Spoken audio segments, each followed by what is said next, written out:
আল্লাহ নবী হযরত হুসাইনকে বড় ভালোবাসতেন,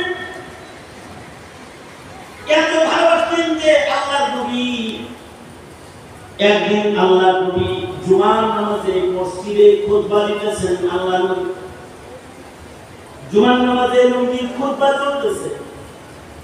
এই সময় আল্লাহর রাসূল দরজা দিয়ে তাকায় দেখেন কাঁচা পায়ে হাসান হুসাইন হেঁটে হেঁটে মসজিদে আসতেছে। কাঁচা পা মানে হলো কেবল আঘাত দিছে। আর সাইয়্যিদাতুন নিসাই আহলিল জান্নাহ হযরত ফাতেমা নিজের সন্তান দুইটাকে নানা ড্রেসে মুসল্লির সাথে সাজায় দিয়েছে। আর মসজিদ বরাবর দাঁড়ায় দেখায় দিছে ওই যে মিম্বরে আর তোমার এই সন্তান তোর নানা খুতবা দিতেছে, যা নানার পেছনে জুমার নামাজ তোরা পড়ি।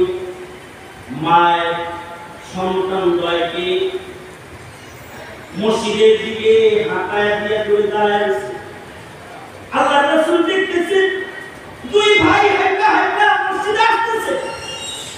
বালুর ভিতরে হাঁটতে পারে না, গড়ায় গড়ায় পানিতে পড়ে যায়। এক ভাই আর ভাইকে ধইরা উঠায়, আবার আরেকজন পড়ে যায়, তো আরেকজন আরেকজনের টাইনা উঠায়। এভাবে তারা মসজিদে আসতেছে।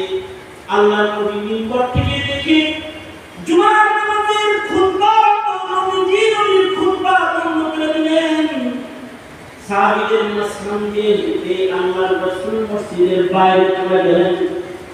দুই নাতিকে আল্লাহ নবী করে লইয়া কাঁধে লইয়া মসজিদের মিম্বরে এসে দাঁড়ায় বলে, এরা আমার নাতি, এদের দরজে ও সাহাবীরা তোমাদের রাইখা আমি মসজিদের বাইরে গেলাম, ওদের মহাব্বতে বাইরে গেছি, এটা তোমরা কিছু মনে করো না, কারণ সন্তানের মহাব্বত আল্লাহর দান। ইন্নামা আমওয়ালুকুম ওয়া আওলাদুকুম ফিতনা। আল্লাহ তাআলা সন্তানের মহাব্বত দিবেন, তাই সন্তানকে ফিতনা বলেছেন।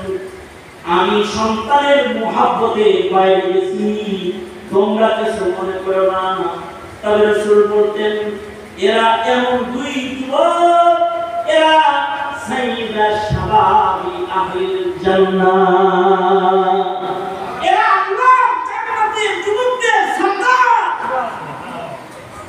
সুতরাং তাদের প্রেম প্রকাশ করতেই হবে, তাদেরকে ভালোবাসতেই হবে, কিন্তু ভালোবাসার নাম দিয়ে শোকের কোনো অবৈধ পন্থা উদযাপনের মাধ্যমে মুহররমুল হারামের আশুরা দিবসের বরকত নষ্ট করার কোনো সুযোগ নাই।